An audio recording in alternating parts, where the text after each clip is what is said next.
Et yo les dresseurs, c'est Alexandre, j'espère que vous allez bien les gars. Aujourd'hui j'espère que vous êtes prêts à analyser avec moi, image par image, le tout nouvel opening de la saison 23 de l'animé Pokémon. Parce qu'il y a plein de théories à faire, plein de secrets en tout cas à révéler et plein d'infos intéressantes à mettre en évidence. On a eu droit à une toute nouvelle version de l'opening par rapport au tout premier du coup de la saison 23. Ils ont juste changé du coup les voix derrière, le rythme un petit peu aussi, la mélodie et surtout changé tout l'aspect visuel avec bien évidemment une magnifique animation pour nous mettre l'eau à la bouche et nous donner en tout cas un petit peu quelques spoils pour la suite de l'aventure en saison 23 ou 24, mais surtout plein d'infos intéressantes que j'avais en tout cas trop hâte de décrypter avec vous. Mais avant ça les amis, je tenais d'abord à vous remercier de l'engouement que vous avez sur la chaîne ces dernières semaines, surtout à propos de mes vidéos Pokémon. Je crois que la dernière review de l'anime a dépassé les 60 000 vues en 24 heures et la théorie ultime sur Sacha et la saison actuelle a dépassé les 17 000 vues en 24 heures. Du coup vraiment je vous remercie beaucoup. Je vous remercie vraiment les amis de m'accorder votre confiance, de me suivre jour après jour, semaine après semaine et de me laisser en tout cas vous divertir, vous faire rigoler, vous apprendre pas mal de choses avec mes théories, mes reviews et tout ça, merci beaucoup. D'ailleurs, petit challenge les amis pour la communauté, pour ceux qui sont abonnés ou ceux qui peut-être qui ne sont pas encore abonnés à ma chaîne. Mon anniversaire c'est le 29 août, du coup il nous reste encore pas mal de semaines avant pourquoi pas de passer les 70 000 abonnés. Du coup je compte sur vous les amis pour m'aider à passer ce palier qui est quand même hyper important, on s'approche petit à petit des 100 000 abonnés qui est vraiment pour moi un objectif ultime. Du coup on va essayer de passer mon anniversaire avec un autre cap franchi. Pour commencer l'analyse du coup de l'opening, d'ailleurs les amis vous pouvez me dire en commentaire si vous préférez la première version de l'opening de la saison 23 ou la deuxième. Pour ma part je préfère largement la deuxième en termes d'animation, de visuel et pourquoi pas aussi de bande sonore bien évidemment. Je trouve que le style est en tout cas assez stylé, mais il est vrai qu'il nous montre énormément de secrets qui peuvent spoiler entre guillemets ceux qui préfèrent découvrir sur le tas ou du moins découvrant les épisodes petit à petit. D'ailleurs vous devinez bien que je vais pas pouvoir vous mettre l'opening directement, réagir en direct vraiment avec le son et tout ça parce que sinon je vais soit me faire striker la vidéo, démonétiser, me faire bloquer, etc. On commence en tout cas l'opening tranquillement avec la plupart des légendaires qui sont montrés ou du moins les légendaires les plus importants quasiment de chaque région et bien sûr la région qui correspond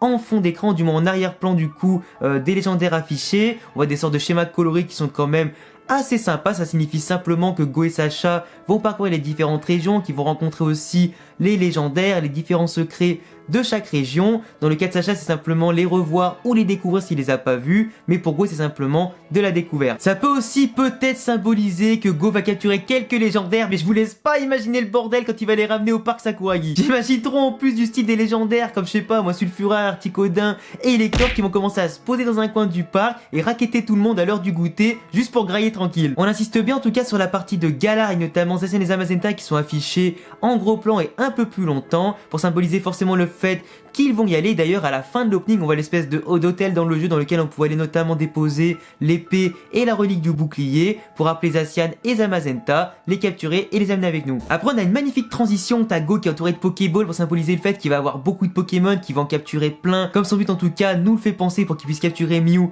en finalité. Après t'as une magnifique transition qui fait un éclair qui amène du coup directement à Elector, Sulfura et Articodin. Est-ce que Go va les capturer? Est-ce qu'il va en capturer au moins un? Est-ce que s'il a les trois c'est pour régler peut-être des questions de climat dans certains pays en tout cas qui sont peut-être en danger par rapport à ça et qui nécessitent pourquoi pas leur aide en tout cas à tous les trois. On a aussi la possibilité simplement que ces légendaires seront amenés du coup par Go et Sacha dans la région de Galar pour qu'ils puissent débloquer pourquoi pas leurs formes qui ont été utilisées dans les prochains DLC. Donc soit les capturer pour les amener à Galar pour régler des problèmes météorologiques ou simplement pour le climat etc. Ou peut-être juste pour compléter le Pokédex s'il en a l'occasion. Parce qu'après tout dans l'animé Pokémon, les légendaires sont reproduits apparemment en plusieurs fois. Certains avaient déjà capturé des Pokémon comme Articodin, Latios et tout ça, du coup pourquoi pas recommencer avec un personnage principal. On a ensuite un petit plan qui laisse un petit peu songeur, une petite Pokéball qui va rouler devant Go et Sacha qui vont la regarder tout en souriant. Est-ce que c'est un Pokémon hyper spécial, un Pokémon spécifique que peut-être les deux pourront capturer simplement chacun de leur côté, peut-être un Toxizap pourquoi pas pour qu'ils aient chacun une forme différente de Salarsen ou un autre Pokémon, ou peut-être un Pokémon légendaire qui sera hyper utile pour leur parcours et leurs aventures. On voit ensuite les 5 Pokémon du coup de Sacha qu'il a actuellement, du coup Canartichaud, Riolu, Pikachu, Ectoplasma et Dracolos qui vont se battre d'abord contre Go et bien évidemment du coup un combat contre l'Arméléon et tout ça. On voit surtout un petit peu avant un Ptera qui apparaît du coup dans le même sens que là où il y avait Go. Du coup on peut imaginer que par rapport à la construction de l'opening, que Go va capturer dans l'aventure un Ptera, du coup ça ferait un Pokémon fossile pour nos héros, ce qui serait du coup inédit dans l'histoire. Du coup Go qui en tout cas étoffe son équipe avec un Ptera qui d'ailleurs aussi un peu plus loin montre qu'il a capturé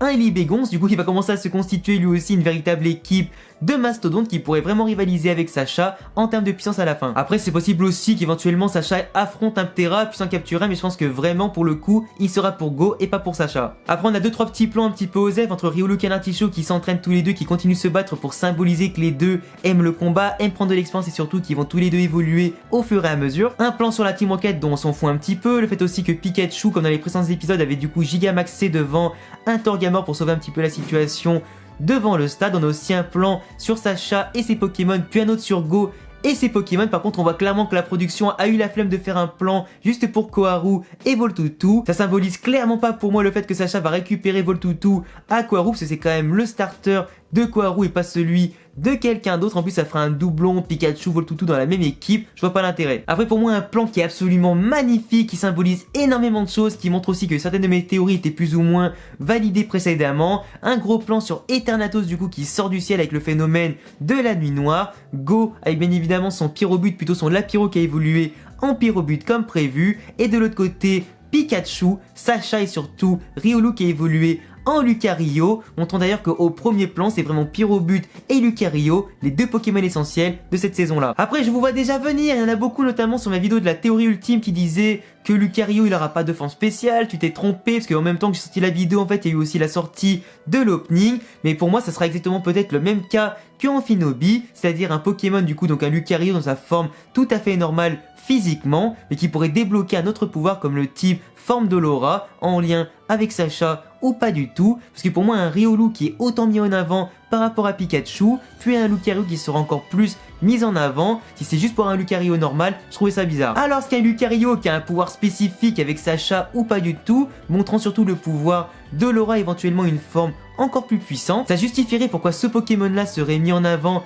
par rapport à un autre, ou du moins qu'il est mis sur le même piédestal, pourquoi pas, qu'à l'époque Amphinobi, qu'à l'époque aussi Dracofeu, et surtout Simiabras par exemple. Parce que Sacha a toujours eu des Pokémon comme ça, vraiment badass avec un pouvoir spécifique, comme la capacité spéciale Engrais, je crois si je dis pas de bêtises, de Junko qui le rendait super puissant, le brasier de Simiabras, le Sacha Nobi, enfin voilà, t'as quand même toujours en tout cas un truc spécifique qui rend le Pokémon assez puissant. Du coup pourquoi pas cette fois-ci une capacité spéciale bien supérieure aux autres Lucario pour celui de Sacha. On revoit ensuite Tarak et Rock qui s'affrontent comme d'habitude et après qui passent un moment assez drôle avec Go et Sacha en prenant plein de photos et tout ça. Du coup on peut imaginer le fait que ces quatre là seront quand même assez proches, qui vont s'affronter plusieurs fois, du moins se rencontrer plusieurs fois dans la licence. On revoit comme je l'avais prévu du coup le retour du Poké Group d'Alola, du coup simplement avec KB, Chris et Nefi, parce que pour rappel Lily est partie dans une autre région du coup en voyage pour découvrir un petit peu le monde et se former directement dans le monde des Pokémon. Du coup il est fort probable, comme je l'avais deviné, que Felinferno, que Melmetal, que Brindibou et Loup-Garou Crépusculaire soient récupérés par Sacha. En tout cas, Sacha et Go vont sûrement aller à Alola pour explorer un petit peu, pour que Go récupère aussi quelques formes d'Alola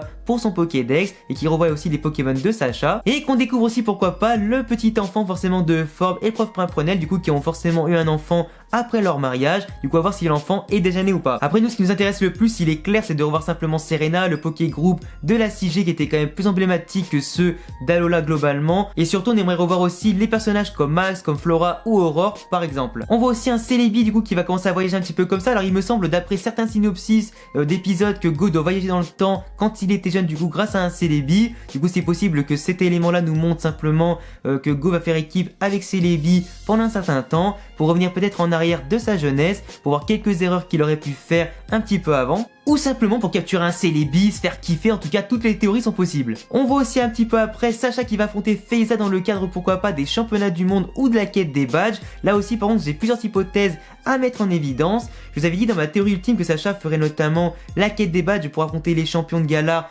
un par un, pour déjà récupérer les badges pour le challenge etc, agrandir sa collection, mais aussi pour augmenter son rang au championnat du monde et grimper de catégorie en catégorie. Là du coup comme le combat contre Feiza était un petit peu teasé, ça risque d'arriver du coup avant l'épisode 40, du coup d'ici peu Sacha ne sera toujours pas dans la catégorie Hyper Ball comme je l'avais annoncé, mais comme Sacha n'a toujours pas perdu un seul combat pour les qualifications, il se pourrait que pourquoi pas pour une quête, un épisode, il se mette à faire un combat contre Feiza, qu'elle le batte à plat de couture avec du coup ses Pokémon hyper puissants, surtout en plus il envoie un petit Riolu qui manque encore assez d'expérience. Bah pourquoi pas Sacha pourrait justement prendre sa revanche en revenant un petit peu plus tard en affrontant toutes les arènes du coup durant la quête des badges et en grimpant au passage devant Feiza au championnat du monde. Après il peut très bien l'affronter directement, la battre aussi, récupérer son badge au passage peu importe. Faut pas oublier non plus aussi que dans les jeux Pokémon épée et bouclier, t'avais différents champions suivant la version que tu jouais en tout cas dans ta console. Du coup, il se peut que Sacha l'affronte non pas en tant que champion, mais en tant simplement que challenger, et qu'un autre champion prendra sa place du coup dans la quête des badges. Et on termine ensuite sur l'entrée de Sacha directement dans le stade des championnats du monde pour participer simplement